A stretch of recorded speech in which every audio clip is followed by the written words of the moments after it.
तो hello and welcome. तो आज हम लोग पढ़ने वाले हैं क्लास 11th का फिजिक्स का चैप्टर 2 का आगे का।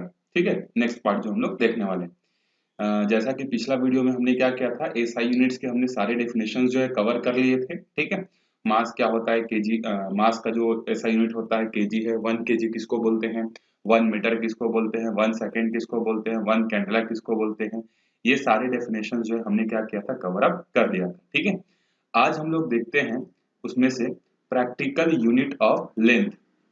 ठीक है, मतलब लेंथ प्रैक्टिकल यूनिट्स के बारे में बात करेंगे। ठीक है, हर एक का प्रैक्टिकल यूनिट्स देखेंगे, लेकिन सबसे पहले हम लोग शुरुआत करेंगे प्रैक्टिकल यूनिट्स ऑफ लेंथ। ठीक है, तो जिस तरीके से एसआई सिस्टम में हर एक क्वांटिटी को मेजर करने के लिए एक स्टैंडर्ड जो है यूनिट हमने बना के रखा हुआ है।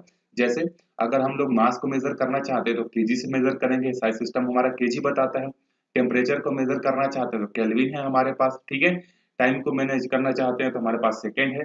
तो इस तरीके से हमारे पास क्वांटिटीज हैं, लेकिन ये क्वांटिटीज के होने के बावजूद भी हम लोग क्या करते हैं, अपने डेली लाइफ में जो है इन क्वांटिटीज का जो है यूज नहीं करते। ठीक है, और उन क्वांटिटीज के बदले हम लोग क्या करते हैं, अपने डे टू डे लाइफ में जो है हम लोग दूसरे क्वांटिटीज का जो है यूज करते हैं। ठीक है, जनरल जो है हम लोग टर्म्स का यूज करते हैं। ठीक है, जैसे आपका नाम हो गया। ठीक है, मार्कशीट में आम का नाम कुछ भी रहता है। ठीक है, जो भी रहेगा आपका, लेकिन आपके घर में क्या रहता है, चिंटू, मिंटू, मोनू, ये सब रहते हैं छोटे मोटे नाम। ठीक है, तो कोई बड़ा सा नाम को जो यूनिट यूज नहीं करता। ठीक है, सब क्या चाहते हैं, छोटा नाम यूज करना, जैसे आपके घरों में करते हैं बिट्टू, छोटू, चिंटू, मिंटू। उसी तरीके से हम लोग भी क्या करते हैं, एसआई सिस्टम को जो है यूज ना करके हम लोग अपने डेली लाइफ में प्रैक्टिकल यूनिट्स ढूंढते हैं, जो कि हमारे लिए क्या हो, ज्यादा इजी हो और ज्यादा क्या हो, कन्वीनियंट हो। इसी पर्पज से हम लोग क्या करते हैं, प्रैक्टिकल यूनिट्स बनाते हैं।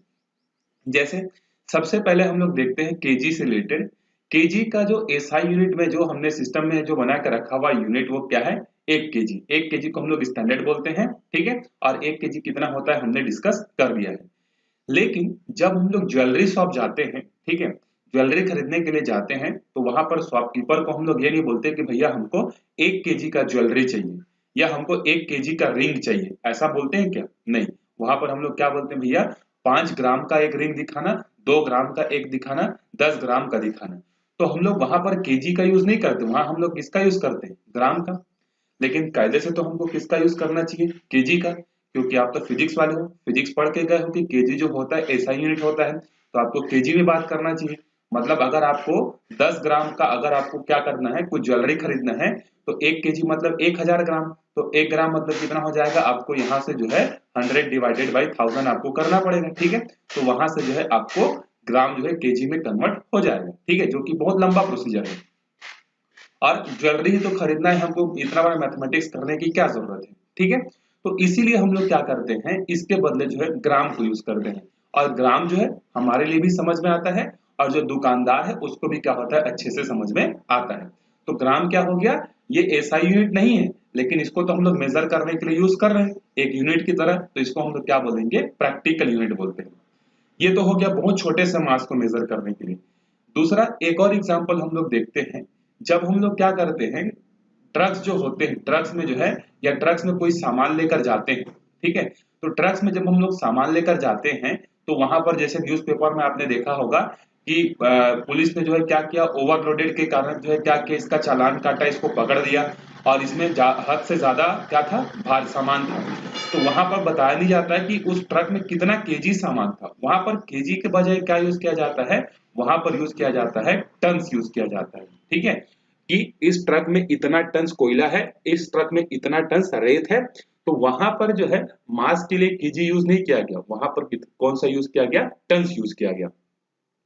क्यों टन्स यूज किया गया होगा, तो देखो, अगर हम लोग बात करें, एक बहुत बड़ा ट्रक है, उस ट्रक में जो है मान लो 80,320 केजी इतना इतना सामान जो इतना भारी सामान जो है वो लोड कर सकता है, फॉर एग्जाम्पल। ठीक है, तो इतना चीज को याद रखना उस ड्राइवर के लिए जो है क्या, बहुत डिफिकल्ट है। ठीक है, अगर वो ड्राइवर इतना मैथमेटिक्स या इतना कैलकुलेशन अगर कर लेता, तो वो ड्राइवर का काम थोड़ी कर रहा होता। ठीक है, तो उसके बदले हमने उसको क्या बोल दिया, कि उसको हमने बोला कि बोलना, अगर कोई पूछेगा कि तुम्हारे ट्रक में कितना सामान है, तो हमने ड्राइवर को ट्रेन करके भेजा था कि कितना बोलोगे तुम, वहां पे 80 टन जो है क्या है, यहाँ पर सामान है। तो 80, 90, 5, 10 ये सब ड्राइवर के लिए भी याद करना क्या हो जाता है, इजी हो जाता है। बस पीछे सरनेम क्या लगा देना है, टन्स लगा देना है, ठीक है। तो ये क्या हो गया, टन्स जो है हमारा अगला प्रैक्टिकल यूनिट हो गया, ठीक है। अब जैसे दो ट्रक हैं, एक में 10 टन है, दूसरे में 12 टन है, तो ये ड्राइवर के लिए समझना हो जाएगा कि ये ट्रक का ड्राइवर क्या समझेगा कि इस वाले ट्रक से क्या है 2 टन जो है इसमें ज्यादा सामान है, ठीक है। ये वाला समझेगा कि इसके कंपैरिजन में 2 टन कम सामान है। तो टन्स जो है क्या होता है, ये हमारे लिए ज्यादा कन्वीनियंट होता है, ठीक है। दैट्स वाई जो है हम लोग क्या करते हैं, प्रैक्टिकल यूनिट जो है एज अ इसको यूज करते हैं, टन्स को जो है यूज करते हैं। और भी बहुत सारे जगह हैं, जैसे एक और एग्जांपल देखते हैं, ठीक है। जब आप किसी का बर्थडे सेलिब्रेट करने के लिए बेकरी में जाते हो और वहां पर क्या करते हो, केक परचेज करते हो, केक खरीदते हो। तो केक को आप ये नहीं बोलते कि भैया मेरे को आधा केजी वाला केक चाहिए, वहां पर आप क्या बोलते हो, वहां पर आपसे पूछता है मैडम या सर कि मैं आपको कितना पाउंड का केक दूं, 100 पाउंड का केक दूं कि 200 पाउंड का केक दूं कि कितने पाउंड का केक दूं। तो ये जो पाउंड है ये क्या है, ये ब्रिटिश सिस्टम में याद करो जब हम लोग पढ़ रहे थे तो पाउंड जो होता था एफपीएस सिस्टम में यूज होता था, लेकिन एसआई सिस्टम के आने के बाद इसका यूज कम हो गया था। लेकिन फिर भी हम लोग क्या करते हैं, इसका जो यूज है अभी भी हम लोग करते हैं, ठीक है। तो पाउंड भी क्या है, एसआई यूनिट नहीं है, लेकिन वो हमारा काम तो कर रहा है, तो वो क्या है, एक प्रैक्टिकल यूनिट है। जिस तरीके से मास में हमारे पास प्रैक्टिकल यूनिट्स मिलती हैं, उसी तरीके से हमको वॉल्यूम में भी मिलती हैं, ठीक है। लेंथ में भी मिलती हैं, कैसे मिलती हैं, लेंथ की अगर हम लोग बात करें कि लेंथ में क्या क्या प्रैक्टिकल यूनिट है, तो देखो लेंथ में पहले ही होता था, इंडिया में क्या यूज करते थे, लेंथ को मेजर करने के लिए अपने हाथ का यूज करते थे, ठीक है। जैसे अगर किसी को धोती खरीदना है तो दुकान में जाता था और बोलता था भैया कि मेरे को 9 हाथ की धोती दो, ठीक है। तो 9 हाथ का धोती दो 9 हाथ का जो है धोती दो, इसका मतलब क्या है, वो दुकानदार अपने हाथ से क्या करेगा, 9 बार नापेगा और जितना लंबाई आएगा उसको क्या कर लेगा, उसको काट के दे देगा ठीक है। तो ये क्या है, हाथ कोई डिजाइन किया हुआ या कोई ऐसा सिस्टम तो नहीं है, लेकिन जिसको खरीदना था और जिसको बेचना था उन दोनों ने इसको अंडरस्टैंड कर लिया म्यूचुअली, ये दोनों समझ गए कि एक हाथ मतलब कितना होता है, 2 हाथ मतलब कितना होता है, और दोनों ने खरीदा और एक ने बेचा, हो गया डील। तो ये जो हाथ वाला जो सिस्टम था ये भी क्या है, एक प्रैक्टिकल है, ठीक है। उसके बाद जब आप दूध लेने जाते हो तो देखो वॉल्यूम क्या होता है, तो वॉल्यूम जो होता है litre into length into length into length, मतलब लेंथ ब्रेथ हाइट, और एक्चुअल में ये तीनों क्या है, लेंथ ही तो है ना, हम लोग डिस्कस किए थे। तो लेंथ इंटू लेंथ मतलब क्या हो गया, लेंथ की पावर में 3। तो जब आप दूध लेने जाते हो और लेंथ का यूनिट क्या होता है, मीटर क्यूब, तो आपको दुकान वाले को जो है क्या बोलना चाहिए कि भैया मेरे को 500 मीटर क्यूब या 0.05 मीटर क्यूब जो है दूध दो, ठीक है। तो ये जो हमने अभी बोला कि 0.5 मीटर क्यूब दूध दो, ये जो है हमारे लिए समझना क्या होता है, हमारे लिए भी और उस जो दूध वाला है उसके लिए भी समझना क्या होता है, थोड़ा सा दिक्कत होता है, ठीक है।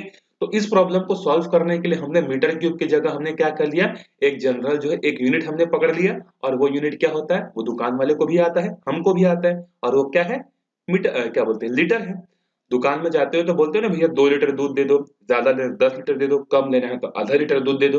तो हमने उसके लिए क्या किया, एक जो है डिजाइन कर दिया, एक हमने क्या किया उसको मेजर करने के लिए जो है एक हमने यहाँ पर ऐसा डिजाइन कर दिया और बोला कि इसमें जितना जो है आज से जितना दूध आएगा उसको 1 लीटर बोलेंगे। तो जब 2 लीटर लेना हो तो कैसे करोगे, 2 बार नाप लेना, जब आधा लीटर लेना होगा तो आधा नाप लेना, या इसके आधे के बराबर एक और नया डिजाइन कर लेना ऐसा, ठीक है। तो ये लीटर क्या है हमारे लिए जो है एक प्रैक्टिकल यूनिट है। ऐसे और भी बहुत सारे ढेरों एग्जांपल्स हैं, ठीक है। जैसे जब आप कमरे का डिजाइन करते हो तो कमरा जो बनाते हो वो एरिया के हिसाब से बनाते हो कि इतना एरिया का जो है क्या होना चाहिए, मेरा कमरा जो है होना चाहिए, ठीक है। तो जब आप कमरे को बनाते हो डिजाइन करते हो, जब इंजीनियर से पूछते हो या किसी से बात करते हो कि एक कमरा हमको कितने का बनाना है, तो वो बोलता है 10 बाई 10 का बनाना है, ठीक है। अब ये 10 बाई 10 क्या है, मीटर है कि सेंटीमीटर है, तो ये 10 बाई 10 क्या है, फुट है, ठीक है। फुट का यूज हम लोग करते हैं, ठीक है। अब सभी के कमरे जो होते हैं जनरली क्या होते हैं, 10 बाई 10 फुट के बने होते हैं, लेकिन लेंथ का यूनिट क्या होता है, मीटर होता है। तो हम तो मीटर में नहीं बोलते भाई कि 2.25 मीटर इंटू 2.25, क्योंकि वो हमको समझ में नहीं आता है। लेकिन जब हम लोग 10 बाई 10 बोलते हैं ये सबके दिमाग में समझ में आ जाता है। क्यों, क्योंकि हमको शुरुआत से ही आदत है फुट में नापने की, जब ब्रिटिश थे तब से हम लोग फुट में नापते थे। वैसे भी ब्रिटिश हमारे यहाँ 200 से 300 साल रहे, तो उनका तो हमारे दिमाग में असर रहा नहीं था, ठीक है। तो हम लोग कमरे का जब भी मेजरमेंट करते हैं, जब भी कमरा डिजाइन करते हैं, आप अपने घर वालों से भी पूछ लेना कि घर का जो हमारा जो कमरे का डिजाइन करते हैं वो कैसा होता है। 10 बाई 10, 10 12 10, इस तरीके से जो है क्या होता है, उनका लंबाई चौड़ाई जो है मेजर किया जाता है। ठीक है, तो ये सब क्या है, प्रैक्टिकल यूनिट्स के एग्जाम्पल है। तो जितना हम लोग एसआई यूनिट को यूज नहीं करते, उससे ज्यादा तो हम लोग प्रैक्टिकल यूनिट्स को जो है यूज करते हैं। ठीक है, इसीलिए हम लोग क्या करते हैं कि कुछ प्रैक्टिकल यूनिट्स का जो है स्टडी करेंगे, ताकि हम लोग एसआई के साथ साथ जो है हमको क्या चीज पता रहे, प्रैक्टिकल यूनिट्स भी हमको पता रहे। तो जिस तरीके से हमने भी मास का किया, लेंथ का किया, उसी तरीके से हमारे पास अलग अलग जो है अभी आते जाएंगे। तो सबसे पहले हम लोग देखते हैं प्रैक्टिकल यूनिट्स ऑफ लेंथ, कि लेंथ के जो है क्या क्या प्रैक्टिकल यूनिट्स जो है हमको पढ़ने हैं और क्या क्या जो है आज हम लोग यूज करते हैं। क्योंकि लेंथ का बहुत वाइडली यूज है। कैसे वाइडली यूज है, हम लोग क्या चाहते हैं कि जैसे आप लोगों ने न्यूज में देखा होगा कि सन का डिस्टेंस इतना है, मून का डिस्टेंस इतना है, ये प्लेनेट का डिस्टेंस इतना है, ये यहाँ है, ये यहाँ है, हम लोग ये सब करते हैं कि नहीं। तो हम लोग क्या चाहते हैं कि एक प्लेनेट से दूसरा प्लेनेट कितना दूर है ये नापना चाहते हैं। अर्थ और सन एक दूसरे से कितना दूर है, मून और अर्थ एक दूसरे से कितना दूर है, ये सब हम लोग क्या करना चाहते हैं, प्लैनेट्स के जो है हम लोग मेजरमेंट करना चाहते हैं। इवन प्लैनेट्स क्या, हम लोग एक गैलेक्सी से बाहर जाकर स्टार्स का भी मेजरमेंट करना चाहते हैं, एक स्टार से दूसरा स्टार कितना दूर है। तो हम लोग जानते हैं कि अर्थ से लेकर सन तक का जो डिस्टेंस है वो कई लाख किलोमीटर है।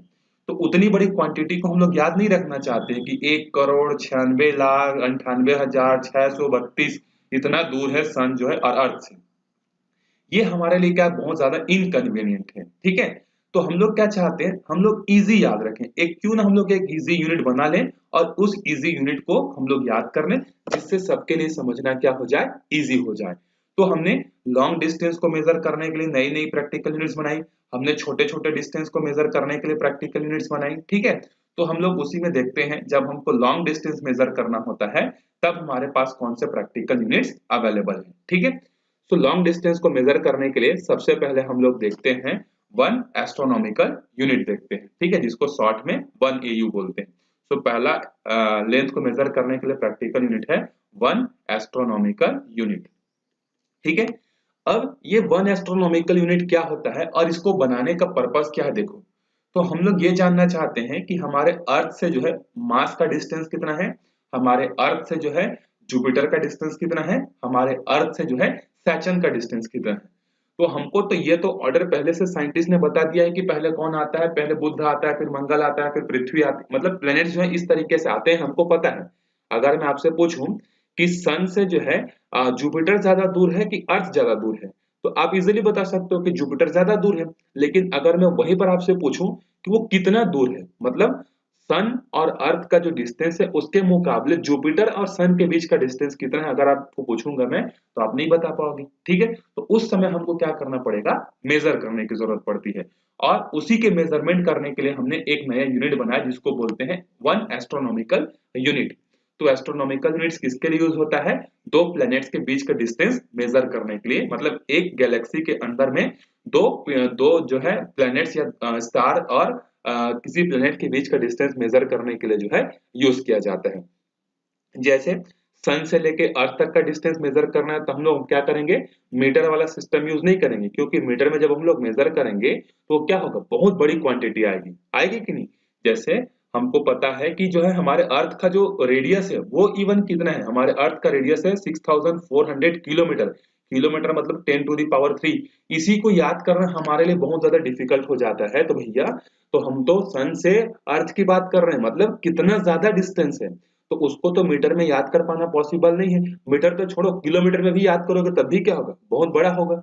तो हमने क्या किया, उस प्रॉब्लम को सॉर्ट आउट करने के लिए हमने प्रैक्टिकल यूनिट्स बना दिया। ठीक है, और हमने क्या किया, एक बार हम लोग सन से जो है अर्थ तक का डिस्टेंस नाप लेंगे और जो भी आएगी उसको क्या बोल देंगे, 1 एस्ट्रोनॉमिकल यूनिट बोल देंगे। अब इससे फायदा क्या होगा, जैसे अगर आपको पता चल गया कि सन से लेके अर्थ तक का जो डिस्टेंस है वो है 1 एस्ट्रोनॉमिकल यूनिट। ठीक है, 1 एस्ट्रोनॉमिकल यूनिट कहां से कहां तक का डिस्टेंस है, सन से लेके अर्थ तक का डिस्टेंस है। अब मैं आपको बोलूंगा कि सन से लेके जुपिटर तक का जो डिस्टेंस है वो है 2 एस्ट्रोनॉमिकल यूनिट। तो अब आपके दिमाग में एक माइंड बन गया कि हाँ, सन से जो है अर्थ तक का जितना डिस्टेंस है उससे डबल डिस्टेंस पर कौन है, जुपिटर है। ठीक है, जबकि पहले ये इमेज मीटर के टर्म्स में नहीं बन रही थी, क्योंकि मीटर्स में क्या आ रहे थे, बहुत सारे डिजिट्स आ रहे थे, ठीक है, वो करोड़ों में अरबों में आ रहे थे, ठीक है। लेकिन अब ये ज्यादा इजी हो गया, मतलब सन से लेके अर्थ तक का डिस्टेंस जो है उससे 2 गुना डिस्टेंस जुपिटर का है, इजी है। अगर मैं बोलूंगा कि सैचन और अर्थ सॉरी सैचन और सन के बीच का जो डिस्टेंस है वो 5 एस्ट्रोनॉमिकल यूनिट है, मतलब आप समझ जाओगे कि अर्थ के कंपैरिजन में उसका डिस्टेंस कितना है, 5 गुना ज्यादा है, ठीक है। तो ये हमारे लिए क्या था, ज्यादा इजी था, ठीक है। और हमने मेजर किया भी, तो हमको मिला सन से लेके अर्थ तक के बीच का जो डिस्टेंस है वो कितना मिला, देखो यहाँ पर हमारे पास है, आप इसको नोट डाउन कर लेना। 1 astronomical unit is equal to कितना होता है, 1.496 into 10 to the power 11 metre. देखो 10 टू द पावर 11 मीटर, मतलब इस डेसिमल के बाद 11 डिजिट और थे। सोचो उतना को याद कर सकते थे, ठीक है, नहीं कर सकते थे। हम तो इतने छोटे हैं कि लाइट की जो स्पीड होती है वो 2 अरब में होती है, तो उसको क्या मान लेते हैं, 3 मान लेते हैं, 3 इंटू 10 टू द पावर 8 मान लेते हैं, ताकि इजी हो जाए। क्योंकि फिजिक्स में हमारा टारगेट क्या होता है, चीजों को आसान बनाना, ठीक है। इसीलिए हमने क्या किया, अब आज से इसको क्या बोलेंगे, 1 एस्ट्रोनॉमिकल यूनिट, ठीक है। तो अगर कोई कसम खाकर बैठा है कि मेरे को मीटर में ही मेजर करना है, तो हमने बता दिया है भाई कि 1 एस्ट्रोनॉमिकल यूनिट इतना होता है, तो 2 एस्ट्रोनॉमिकल यूनिट कितना होगा, तो ये जो क्वांटिटी आई है उसको इससे मल्टीप्लाई कर दो, तुम्हारा आ जाएगा, ठीक है। तो हम लोग मीटर में भी उसको क्या कर सकते हैं, कन्वर्ट कर सकते हैं। समझ में आ गया। तो यह बहुत लॉन्ग डिस्टेंस को मेजर करने के लिए हमने 1 एस्ट्रोनॉमिकल यूनिट का यूज किया। और एस्ट्रोनॉमिकल यूनिट्स किसके किसके बीच का डिस्टेंस होता है, average distance between sun and earth के बीच का जो है होता है, ठीक। उसके बाद हम लोग क्या, जो नॉलेज है, मतलब साइंटिस्ट लोगों का जो नॉलेज है, अब वो प्लैनेट से जो है थोड़ा सा दूर गया, ठीक है। मतलब प्लैनेट तो बहुत छोटी चीज होती है, प्लैनेट्स के अलावा बहुत सारे गैलेक्सीज होती है जहां पर बहुत सारे स्टार्स होते हैं। तो अब हमारा ध्यान गया कि हम लोग एक स्टार से दूसरे स्टार के बीच का डिस्टेंस नापना चाहते हैं, ठीक है। जैसे हमारे सोलर सिस्टम में एक स्टार कौन है, सन है। तो सन जैसे गैलेक्सी में जो है इनफाइनाइट नंबर ऑफ क्या है, स्टार्स हैं। स्टार क्या होते हैं, जिनके पास खुद की लाइट होती है, ठीक है। और प्लैनेट्स क्या होते हैं, जिनके पास खुद की लाइट नहीं होती है, जो कि दूसरे के लाइट के कारण क्या करते हैं, शाइन करते हैं, ठीक है। तो अब हम लोग चाहते थे कि हम लोग इस गैलेक्सी से बाहर जाएं, मतलब सोलर सिस्टम से बाहर जाएं और किसी दूसरे के सोलर सिस्टम में पहुंचे, और उसके जो है हम लोग क्या करें, उसके स्टार का हमारे स्टार से बीच का डिस्टेंस मेजर करें। उसके लिए हमने क्या किया, ये जो 1 एस्ट्रोनॉमिकल यूनिट जो था, ये भी हमारे लिए क्या हो जा रहा था, थोड़ा सा ज्यादा बड़ा हो जा रहा था, ठीक है। मतलब एक स्टार से दूसरे स्टार के बीच का जो डिस्टेंस था वो भी क्या हो जा रहा था, बहुत बड़ा जा रहा था, ठीक है। 25 एंगस्ट्रॉम, 26 एंगस्ट्रॉम, 100 एंगस्ट्रॉम, मतलब लाखों एंगस्ट्रॉम में भी आ जा रहे थे, ठीक है, हजारों लाखों एंगस्ट्रॉम आ रहे थे। तो फिर हमको लगा कि ठीक है, एंगस्ट्रॉम जो है ये कुछ हद तक तो प्रॉब्लम को सॉल्व कर सकता है। मतलब प्लेनेट टू प्लेनेट एक सिस्टम के अंदर में, एक सोलर सिस्टम के अंदर में जो है चीजों को ये इजीली मेजर कर सकता है। लेकिन जैसे ही एक स्टार के सिस्टम से दूसरे स्टार के सिस्टम में एंटर करते हैं, ये भी क्या हो जाता है, इनकन्वीनियंट हो जाता है, मतलब डिफिकल्ट हो जाता है। तो फिर उसके लिए हमने दूसरा जो है एक नया प्रैक्टिकल यूनिट बनाया, और उसको हम लोग क्या बोलते हैं, लाइट ईयर बोलते हैं, ठीक है। ईयर क्या है, एक एक यूनिट है टाइम का, ठीक है। लेकिन यहाँ पर जो है लाइट के बारे में हमको जानना है, ठीक है, मतलब डिस्टेंस है। यहाँ पर ये जो लाइट ईयर लिखा है ना, ये मत समझना कि ये टाइम के लिए है, ये लेंथ के लिए है। अब हमने लाइट ईयर ही क्यों चूज किया, तो देखो जितने भी स्टार होते हैं मैंने बताया था उनसे लाइट निकलती है, और लाइट निकलकर कभी न कभी तो पहुंचेगी ही। तो इसीलिए हमने क्या किया, एक स्टार से दूसरे स्टार तक के डिस्टेंस को मेजर करने के लिए लाइट वर्ड यूज किया, क्योंकि दोनों के लाइट जो है निकलेंगे और एक दूसरे के या कहीं ना कहीं तो पहुंचेंगे ही। तो उसी को हमने लाइट ईयर जो है ले लिया, ठीक है। अब जैसे अगर मैं बोलता हूं कि मान लेते हैं यहाँ एक स्टार है ए, ठीक है, और यहाँ एक स्टार है बी। अगर मैं आपको बोल देता हूं, ठीक है, जैसे, हाँ पहले थोड़ा सा और डिस्कस कर लेते हैं। जैसे हमको पता है कि जो लाइट की जो स्पीड होती है वो कितनी होती है, 3 into 10 to the power 8 metre per second. मतलब वो जो लाइट है वो एक सेकेंड में कितना दूर जाता है, 3 into 10 to the power 8 metre, इतना दूर जाता है। तो मैं चाहता हूं, यहाँ ईयर लिखा हुआ है, ईयर मतलब एक साल में ये कितना दूर जाएगा। तो एक सेकेंड हो गया, एक सेकेंड में इतना। तो हम, और कितने सेकेंड मिलकर जो है एक मिनट बनाते हैं, 60 सेकेंड मिलकर एक मिनट बनाते हैं। तो एक मिनट में डिस्टेंस पता चल जाएगा। फिर कितने मिनट्स मिलकर एक घंटे बनाते हैं, तो 60 मिनट्स मिलकर एक घंटे बनाते हैं। फिर कितने घंटे मिलकर एक दिन बनाते हैं, 24 घंटे एक दिन, 24 घंटे मिलकर एक दिन बनाते हैं। फिर कितने दिन मिलकर जो है एक साल बनाते हैं, तो 365 डेज जो है मिलकर एक साल बनाते हैं। तो इन सब का जब हम लोग मल्टीप्लाई करेंगे तो हमको क्या पता चल जाएगा कि लाइट जो होता है वो एक साल में कितना डिस्टेंस ट्रेवल करता है, पता चल जाएगा हमको। ऑब्वियस सी बात है, पता चलेगी ही भाई, ठीक है। तो जब हमने क्या किया, सेकंड को पहले मिनट में कन्वर्ट किया, मिनट को आवर में कन्वर्ट किया, आवर को डे में कन्वर्ट किया, डे को फिर जो है ईयर में हमने कन्वर्ट किया, तो जो भी वैल्यू आएगी वो वैल्यू किसकी होगी, लाइट एक साल में जो है उतना डिस्टेंस क्या करता है, ट्रेवल करता है, ठीक है। तो देखो एक लाइट ईयर जो आया वो कितना आया, 9.46 इंटू 10⁻15 आया। मतलब लाइट जो है इतना मीटर क्या करता है, एक साल में जो है चलता है, इतना मीटर, ठीक है। देखो कितना ज्यादा है। तो अब ये हो गया एक लाइट ईयर। एक लाइट ईयर मतलब जब कोई स्टार से निकलने वाला लाइट एक साल में 9.46 इंटू 10⁻15 मीटर चल लेगा, तो हम लोग क्या बोलेंगे कि उस लाइट ने एक लाइट ईयर क्या कर लिया, ट्रेवल कर लिया। अब आते हैं इस एग्जाम्पल पे, ठीक है। अब मैं बोलता हूं कि एक स्टार ए है और दूसरा स्टार बी है, इन दोनों के बीच का जो डिस्टेंस है वो है 2 लाइट ईयर। इसका मीनिंग आप समझते हो क्या है? इसका मीनिंग ये है कि अगर ए से कोई लाइट निकल रही है, ठीक है, तो वो बी तक कब पहुंचेगी, 2 साल बाद पहुंचेगी। समझ में आए? कितने साल बाद पहुंचेगी, 2 साल बाद पहुंचेगी, ठीक है। और एक और एग्जांपल मैं आपको दूं कि जैसे ए से लेके बी तक का डिस्टेंस अब मैं बोल देता हूं 10 लाइट ईयर है। इसका मतलब क्या है कि अगर ए से आज लाइट निकल रही है तो वो बी तक कब पहुंचेगी, 10 साल बाद पहुंचेगी। समझ में आ गया? तो ये अब स्टार का बीच में का डिस्टेंस हमको समझ में आने लगा। जैसे अगर हमारे पास 3 स्टार है मान लेते हैं, ठीक है, ताकि हमको लाइट ईयर का डेफिनेशन इजीली समझ में आ जाए। ए एक स्टार है, बी एक स्टार है और सी एक स्टार है। मैंने बोला कि ए से लेके बी तक का जो डिस्टेंस है वो है 3 लाइट ईयर। तो अब 3 लाइट ईयर मतलब, हाँ, मतलब 3 साल बाद वहां से अगर कोई लाइट निकल रही है तो बी तक पहुंचने में कितना साल लगा देगी, 3 साल लगा देगी। मतलब इतना ज्यादा दूर है। तो एक आइडिया हमारे माइंड में बन गया। उसी तरीके से अगर मैं आपको बोल दिया कि ए से जो है सी तक के बीच का जो डिस्टेंस है वो 5 लाइट ईयर दूर है, मतलब ए से लाइट अगर आज निकल रही है तो 5 साल बाद जो है ये लाइट कहाँ पहुंचेगी, सी पर पहुंचेगी, ठीक है। तो लाइट ईयर जो है हमारे कंसेप्ट को क्या किया, क्लियर कर दिया कि हाँ, एक लाइट ईयर मतलब अगर कोई लाइट यहां से आज निकल रही है तो इतने साल बाद क्या होगी, दूसरे जगह पर जो है पहुंचेगी। तो इससे प्लैनेट्स के बीच का डिस्टेंस निकालना हमारे लिए क्या हो गया, इजी हो गया, ठीक है। अब जैसे हमको पता है कि इस स्टार से जो है आज अगर लाइट निकल रही है तो 300 साल बाद यहाँ पहुंचेगी, मतलब 3 साल बाद यहाँ पहुंचेगी।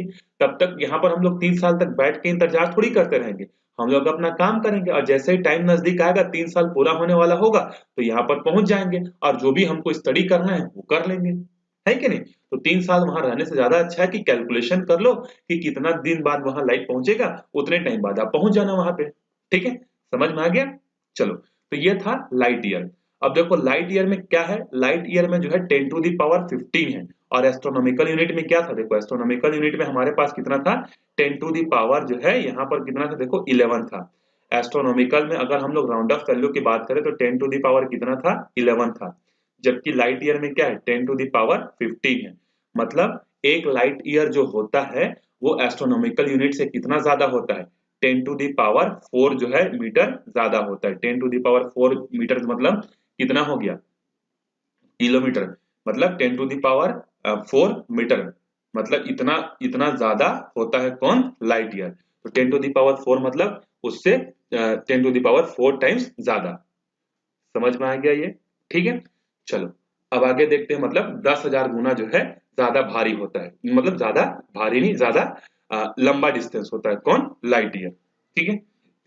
फिर उसके बाद और साइंटिस्ट थे, ये तो दो हमने स्टडी किया बड़े बड़े डिस्टेंस को मेजर करने के लिए, लेकिन ऐसा नहीं है कि जिस समय ये स्टडी हो रहा था यही दो सिस्टम जो है चल रहे थे, ठीक है।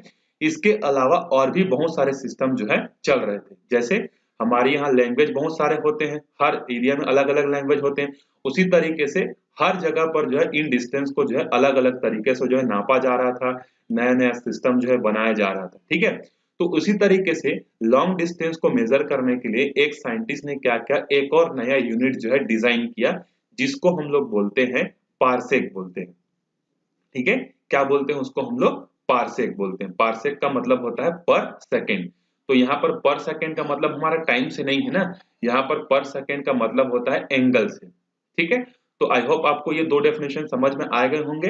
एस्ट्रोनॉमिकल यूनिट क्या होता है, स्टार का एक प्लेनेट से भी स्टार से प्लैनेट्स के बीच का डिस्टेंस या दो प्लैनेट्स के बीच का डिस्टेंस हम लोग एस्ट्रोनॉमिकल यूनिट से नापते हैं।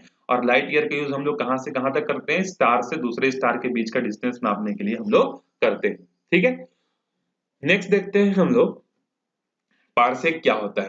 ठीक है, 1 पारसेक, इसको थोड़ा सा ध्यान से समझना। ठीक है, थोड़ा सा कॉम्प्लिकेटेड है, कॉम्प्लिकेटेड नहीं है, समझ जाओगे तो बहुत इजी है। ठीक है, 1 पारसेक का मतलब क्या होता है, देखो पर सेकेंड। अगर मैं यहाँ पर लिख देता हूँ 1 पारसेक मतलब पारसेक का मतलब पर सेकेंड, और इस सेकेंड का जो मीनिंग है वो टाइम से नहीं है ना, इस सेकेंड का मीनिंग है एंगल से। अब देखते हैं एंगल क्या होता है। तो आपने छोटे क्लासेस में पढ़ा होगा कि एंगल क्या होता है। दो लाइंस, अगर मैं यहाँ पर एक लाइन ड्रॉ करूं और दूसरा एक लाइन ड्रॉ करूं ये, तो इन दोनों लाइंस के बीच में जो इंक्लिनेशन है इसी को तो हम लोग क्या बोलते हैं, एंगल बोलते हैं। ठीक है, तो दो लाइंस के बीच का जो इंक्लिनेशन है उसको हम लोग बोलते हैं एंगल। अब एंगल को हम लोग किससे नापते हैं, एंगल को हम लोग नापते हैं किससे नापते हैं, डिग्री से नापते हैं। अगर ये ओ ए है, ये ओ ए है एक लाइन, और ये है ओ बी है। ठीक है, तो ओबी को मैं पकड़कर अगर एक ऐसा कंप्लीट अगर राउंड घुमा दूंगा, तो एक कंप्लीट राउंड घुमा दूंगा तो कितना एंगल बन जाएगा, ये एंगल कितना हो जाएगा, ये तो सबको पता है कितना हो जाएगा, 360 डिग्री हो जाएगा। ठीक है, क्योंकि एक कंप्लीट एंगल जो होता है पॉइंट के अराउंड कितना होता है, 360 डिग्री। अगर मैं इसको यहां से बीच से ऐसा काट दूं तो ये कितना होगा, 180। अगर मैं फिर से यहां से इसको काट दूं तो कितना हो जाएगा, 90। फिर से इसको काट दूं तो कितना हो जाएगा, 45। इस तरीके से छोटा करते करते करते करते जो है हम लोग कहां तक पहुंच गए, हम लोग पहुंच गए 1 डिग्री तक। ठीक है, 1 डिग्री इंक्लिनेशन हम लोग इसको बोलते हैं। मतलब दो लाइन के बीच में अगर इतना इंक्लिनेशन होगा तो इसको हम लोग क्या बोलते हैं, 1 डिग्री बोलते हैं। ठीक है, फिर ये जो डिस्टेंस है जब ये आगे बढ़ते गया, देखो ये डिस्टेंस आगे बढ़ रहा है तो ये जो हाइट है ये क्या होते जा रही, बढ़ते जा रही। यहाँ पर इतनी हाइट थी, यहाँ पर उससे ज्यादा हाइट हो गई, यहाँ पर और ज्यादा हाइट हो गई, और यहाँ पर और ज्यादा हाइट हो गई। ठीक है, तो हम लोग बहुत दूर गए और देखा कि ये जो हाइट है, ये ए से लेके बी तक का जो हाइट है ये बहुत ज्यादा हो गया। ठीक है, तो फिर हमने इसके टुकड़े किए। ठीक है, फिर हमने इसका टुकड़ा कर दिया और इसका एक हमने यहाँ से ऐसा टुकड़ा किया, और टुकड़ा करने के बाद ये जो एंगल अब जो मिला, जो कि 1 डिग्री से भी छोटा था, उसको हमने क्या बोला, 1 मिनट बोला। ठीक है, पहले एक पॉइंट के अराउंड जो टोटल एंगल बनता है 360, उसके 360 टुकड़े किए, उसके एक टुकड़े को हमने बोला 1 डिग्री। फिर 1 डिग्री को जब हम लोग आगे बढ़ाते गए तो वो दूर जाते गया, तो उनके बीच का जो डिस्टेंस है, मतलब ये जो ए बी वाला जो डिस्टेंस है वो क्या होते गया, बहुत बड़ा होते गया। तो फिर से हमने इसके क्या किए, फिर टुकड़े कर दिए, और एक टुकड़े को हमने क्या बोल दिया, 1 सेकेंड किया। अब ये जो 1 सेकेंड था ये भी बहुत छोटा एंगल था इस तरीके से, लेकिन फिर ये दूर जाते जाते जाते जाते देखो ये फिर से इनके बीच का डिस्टेंस क्या हो गया, फिर से बड़ा हो गया। तो फिर से हमने इसका टुकड़ा किया। ठीक है, फिर टुकड़ा किया तो हमने मिला, ये वाला जो एंगल मिला इसको हमने बोला 1 सेकेंड। देखो मैंने यहाँ पर 1 के ऊपर में 1 डेश लगाया है, यहाँ पर मैंने 2 डेश लगाया, 2 डेश लगाया, इसका मतलब समझ जाना कि ये क्या है, सेकेंड को दिखा रहा है। तो इतना छोटा एंगल को हम लोग क्या बोलते हैं, 1 सेकेंड एंगल जो है हम लोग बोलते हैं। समझ में आ गया ये चीज, क्लियर है। ठीक है, तो 1 डिग्री का छोटा भाई कौन होता है, 1 मिनट। 1 मिनट का छोटा भाई क्या होता है, 1 सेकेंड। तो 1 सेकेंड जो है इतना छोटा जो है होता है। अगर मैं आपसे पूछूं कि 1 सेकेंड जो है 1 डिग्री एंगल का कितना भाग है, तो पहले देखो ये तो क्या है, 160, मतलब ये जो हमारा 1 डिग्री था ना, इसको 1 डिग्री को हमने 60 टुकड़े किए, कितने टुकड़े किए, 60 टुकड़े किए। उस 60 का जो एक टुकड़ा है ना उसी को बोलते हैं 1 मिनट। फिर इस 1 मिनट का हमने फिर 7 टुकड़ा किया, फिर 60 टुकड़े किए, उस 60 टुकड़े के एक टुकड़े को हमने फिर से बोला 1 सेकेंड। तो पहले तो देखो ये जो 1 सेकेंड है वो 1 मिनट का 1/160 पार्ट है, और ये जो 1 मिनट है वो अगेन 1 डिग्री का कितना है, 1/60 पार्ट। इसका मतलब 1 सेकेंड जो होता है वो 1 डिग्री का क्या होता है, 1/3600 पार्ट जो है होता है। समझ में आ गया। एक और बार थोड़ा सा रिवाइज कर लेते हैं, मैंने अभी आपको क्या बताया, एक टोटल एंगल होता है कितना, 360 डिग्री एक पॉइंट के अराउंड, इसके एक पार्ट को बोलते हैं 1 डिग्री, 1 डिग्री के जब हमने 60 टुकड़े किए तो उस 60 टुकड़े का एक टुकड़ा जो निकला वो था हमारा 1 मिनट। फिर इस 1 मिनट के फिर से हमने 60 टुकड़े किए, ये 60 टुकड़ा का एक टुकड़ा जो था वो क्या था, 1 मिनट था। समझ में आ गया ये चीज? तो ये है 1 मिनट, ठीक है, सॉरी 1 सेकेंड। ये मिनट था, ये सेकेंड, इसी को बोलते हैं हम लोग पर सेकेंड, मतलब एंगल। ठीक है, अब आते हैं हम लोग अपने पार्सेक के डेफिनेशन पर। तो पार्सेक के डेफिनेशन को समझने से पहले कुछ और थोड़ा सा बेसिक चीज हम लोग जान लेते हैं। जैसे ये मान लो ये है एक लाइन है और ये दूसरा लाइन है, इन दोनों के बीच का जो एंगल है मान लेते हैं 1 पार्सेक है, या कोई भी एंगल है। ये जो डिस्टेंस है जो कि इस पॉइंट और इस पॉइंट को ज्वाइन करने से मिलता है, इस डिस्टेंस को हम लोग क्या बोलते हैं, इसको बोलते हैं हम लोग आर्क बोलते हैं। आप लोग पढ़े भी होंगे, इसको क्या बोलते हैं, आर्क बोलते हैं।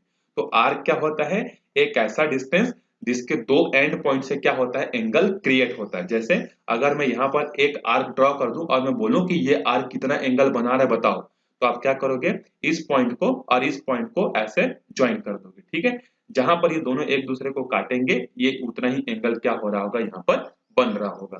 तो जो एंगल बनाने का काम करता है उसको क्या बोलते हैं, आर्क बोलते हैं। और इस पॉइंट से इस आर्क के बीच का जो डिस्टेंस होता है इसको क्या बोलते हैं, रेडियस बोलते हैं। और ये दोनों लाइन के बीच का जो इंक्लिनेशन है इसी को हम लोग क्या बोलते हैं, एंगल बोलते हैं। और मैथमेटिक्स में जो है हमको इन तीनों के बीच का रिलेशन पता है। क्या होता है, अगर नहीं पता है तो याद रख लेना, एंगल को बोलते हैं theta, angle is equal to क्या होता है, आर्क अपॉन में रेडियस। ठीक है, एंगल इज इक्वल टू क्या होता है, आर्क अपॉन में रेडियस। ये अभी थ्रू आउट द आपको फिजिक्स और थ्रू आउट द मैथ पूरे 11th में जो है आपको काम में आएगा। तो एंगल इज इक्वल टू होता है आर्क अपॉन में रेडियस। ठीक है, चलो उसके बाद हम लोग आगे देखते हैं।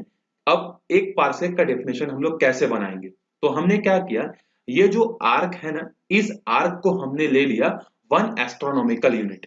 ठीक है, मतलब एक आर्क लिया और उस आर्क का लेंथ कितना रखा हमने, 1 एस्ट्रोनॉमिकल यूनिट।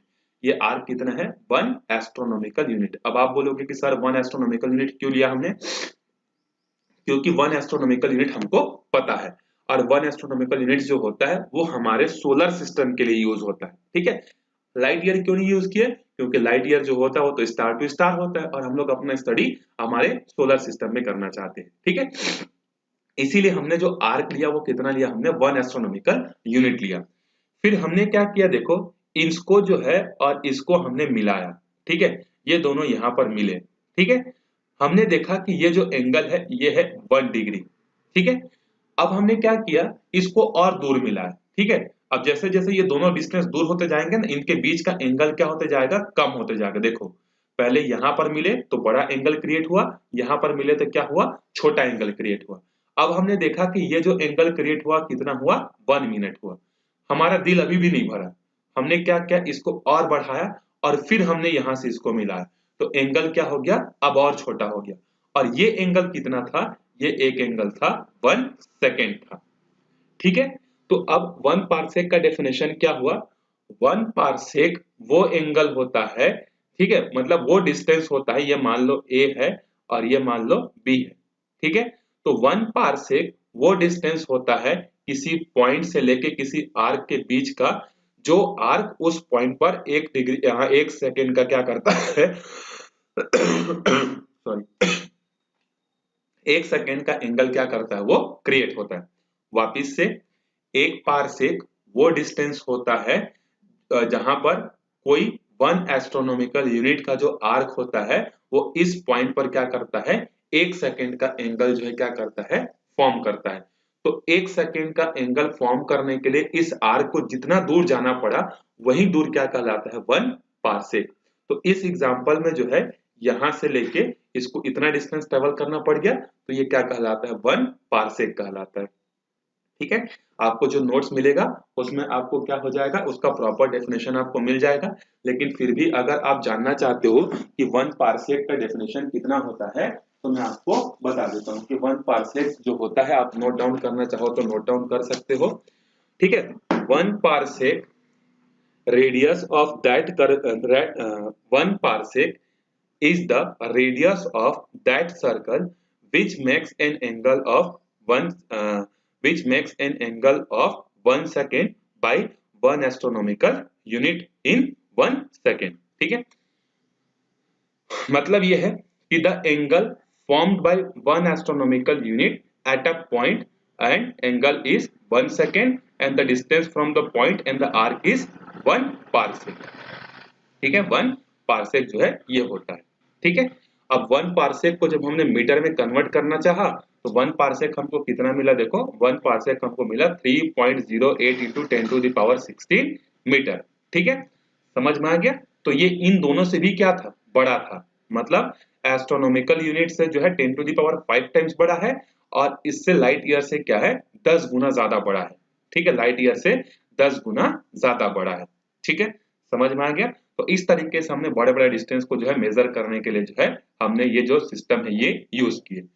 अब ऐसा तो नहीं है कि हम लोग अपने डेली लाइफ में सिर्फ बड़े बड़े ही सन स्टार प्लैनेट्स को ही देखते हैं। हमारी दुनिया इतनी बड़ी बड़ी तो नहीं है, हमारी दुनिया छोटी भी है, जैसे इलेक्ट्रॉन, प्रोटॉन, सेल्स हो गए, ये सब जो होती है इनको मेजर नहीं करते हैं क्या? तो डेफिनेटली इनको भी हम लोग मेजर करते हैं। ठीक है, तो जिस तरीके से बड़ी क्वांटिटीज को मेजर करने के लिए हमने यूनिट्स बनाया, ठीक है, प्रैक्टिकल यूनिट्स बनाया, उसी तरीके से हमने छोटे क्वांटिटीज को भी मेजर करने के लिए जो है क्या क्या बहुत सारे छोटे छोटे यूनिट्स जो है हमने बनाए।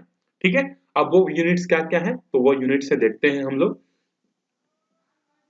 ठीक है, जैसे हम लोग क्या कहते हैं कि कोई अगर जो लेंथ है वो बहुत छोटी है तो बहुत छोटी लेंथ को मेजर करने के लिए, वैसे तो लेंथ का जो एसआई सिस्टम है वो है मीटर। अगर कोई चीज मीटर से छोटी है तो उसके लिए हमने क्या यूनिट बनाया, हमने सेंटीमीटर बनाया। ठीक है, सेंटीमीटर से हमने छोटे यूनिट क्या बनाया, मिलीमीटर बनाया हमने। फिर मिलीमीटर से भी और छोटा हमने क्या बनाया, माइक्रोमीटर बनाया। फिर इससे भी छोटा हमने क्या बनाया, नैनोमीटर बनाया। फिर उससे भी छोटा हमने क्या बनाया, एंगस्ट्रॉम बनाया।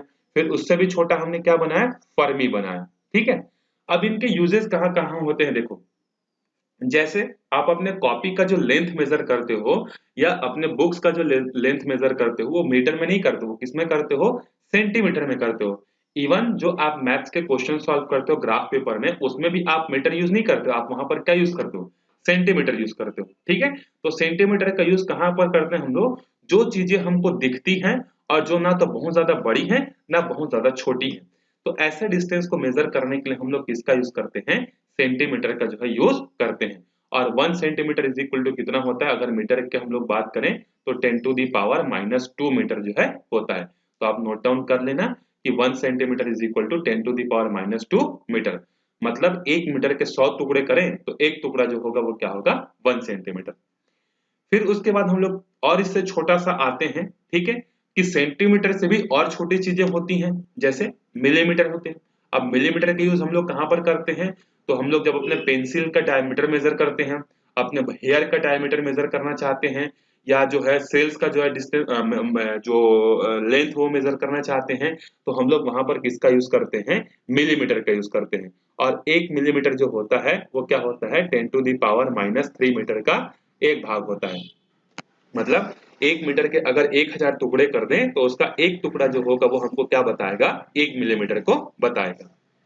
फिर इसके बाद की जो जितने भी जो लेंस होती है वो अपनी खुली आंखों से नहीं देख सकते। ठीक है, इसके बाद की चीजों को जैसे एटम हो गया, मॉलिक्यूल हो गए, इनको अब हम लोग खुली आंखों से नहीं देख सकते। तो फिर ऐसे चीजों को देखने के लिए हमने क्या किया, माइक्रोस्कोप का यूज किया। और उन डिस्टेंस को नापने के लिए हमने क्या लगा दिया, यहाँ पर हमने यूज किया माइक्रोमीटर। मतलब यहाँ पर सिंबल यूज करते हैं म्यू और यहाँ पर लिखते हैं एन। तो इसका मतलब आज से समझ जाना ये किसको दिखा रहा है, माइक्रोमीटर को। ठीक है, अब माइक्रोमीटर कितना होता है, तो ये होता है 10 टू दी पावर -6 मीटर। ठीक है, 10 टू दी पावर -6 मीटर होगा तो उसको क्या बोलेंगे, 1 माइक्रोमीटर। ठीक है, और ये किसके लिए यूज होता है, एटम्स वगैरह को देखने के लिए जो है यूज होता है। फिर एटम के टुकड़े जब हम लोग करते हैं तो एटम के टुकड़ों के अंदर में हमको और भी बहुत सारे छोटे छोटे पार्टिकल्स मिलते हैं, उसको तो और नहीं देख सकते, तो उसके लिए और स्ट्रॉन्ग माइक्रोस्कोप यूज करना पड़ता है हमको। तो उनके डिस्टेंस को मेजर करने के लिए हम लोग क्या यूज करते हैं, हम लोग यूज करते हैं नैनोमीटर। ठीक है, कितना यूज करते हैं, नैनोमीटर। और 1 नैनोमीटर का मतलब क्या होता है, 10 टू दी पावर -9 मीटर। अब नैनोमीटर का यूज कहाँ करते हैं, तो किसी एटम के अंदर में जो प्रेजेंट है, जो इलेक्ट्रॉन है, जो प्रोटॉन है, जो न्यूट्रॉन है, उनके लेंथ को, उनके डायमीटर को मेजर करने के लिए हम लोग नैनोमीटर का जो है यूज करते हैं। ठीक है, उसके बाद नेक्स्ट है हमारा एंगस्ट्रॉम। ठीक है, एंगस्ट्रॉम जो यूज होता है वो किसी न्यूक्लियस के साइज वगैरह को डिफाइन करने के लिए या जो हमारा प्रोटॉन का साइज है उनको मेजर करने के लिए जो है यूज होता है, या दो हाइपरफाइंस लेवल के बीच का डिस्टेंस कितना है उसको मेजर करने के लिए यूज होता है। और 1 एंगस्ट्रॉम जो होता है वो होता है 10 टू द पावर -10 मीटर होता है। ठीक है, फिर सबसे छोटा जो होता है जो किसी न्यूक्लियस के साइज को नापा जाता है, जिससे जनरली हम लोग किसको नापते हैं, केमिस्ट्री में आप यूज करते हो इसको, या बॉन्ड के लेंथ को मेजर करना चाहते हैं कि दो एटम्स के बीच का जो डिस्टेंस है, मतलब दो एटम्स के सेंटर टू सेंटर का बीच का जो डिस्टेंस है सॉलिड्स के, उसको हम लोग नापते हैं फर्मी से। और 1 फर्मी इज इक्वल टू कितना होता है 10 टू द पावर -15 मीटर जो है होता है। तो देखो ये सब हमारे लिए एसआई यूनिट्स नहीं है, लेकिन फिर भी हम लोग समझने के लिए क्या करते हैं, अपने कन्वीनियंट के लिए इन सब यूनिट्स का जो है यूज करते हैं। ठीक है, so these all units are known as practical units. एक यूनिट है हमारे पास जो कि पूरी दुनिया में चलती है, वो है मीटर, लेकिन इसके अलावा भी बहुत सारे ऐसे चीजें हैं जिसका यूज हम लोग एसआई सिस्टम में तो नहीं करते, लेकिन हम लोग अपने डेली लाइफ में जो है उनका यूज जो है हम लोग करते। ठीक है, तो आप चाहो तो यहाँ पर देख सकते हो, जैसे कि आपको यहाँ पर दिया 1 फर्मी कितना होता है, या दी दिया है 1 एंगस्ट्रॉम कितना होता है, ये आपको दिया हुआ है। ठीक है, इसके बाद जो है साइज एंड डिस्टेंस आपको दे दिया है। देखो जैसे साइज ऑफ प्रोटॉन होता है 10 टू द पावर -15 होता है, एटॉमिक न्यूक्लियस इतना होता है, लेंथ ऑफ टिपिकल वायरस इतना होता है, वेवलेंथ ऑफ लाइट ये होता है, रेड ब्लड कार्बोसेल्स इतना होता है, ये चीजें आप जो है देख सकते हो। ठीक है, सबसे ज्यादा क्या होता है 10 टू द पावर 26 और सबसे कम होता है 10 टू द पावर -15। ये सबसे लोएस्ट है और ये सबसे हाईएस्ट है अभी तक का। ठीक है, तो ये हो गया लेंथ के प्रैक्टिकल यूनिट्स और उनके मेजरमेंट हम लोग कैसे करते हैं। ठीक है, अगले वीडियो में हम लोग देखेंगे कुछ और प्रैक्टिकल यूनिट्स के बारे में, मास के बारे में या सेकंड के बारे में जो है हम लोग देखेंगे और डिस्कस करेंगे। ठीक है, मिलते हैं फिर अगले वीडियो में, तब तक कोई प्रॉब्लम हो तो कमेंट करके बता सकते हो। ठीक है, तब तक के लिए बाय बाय।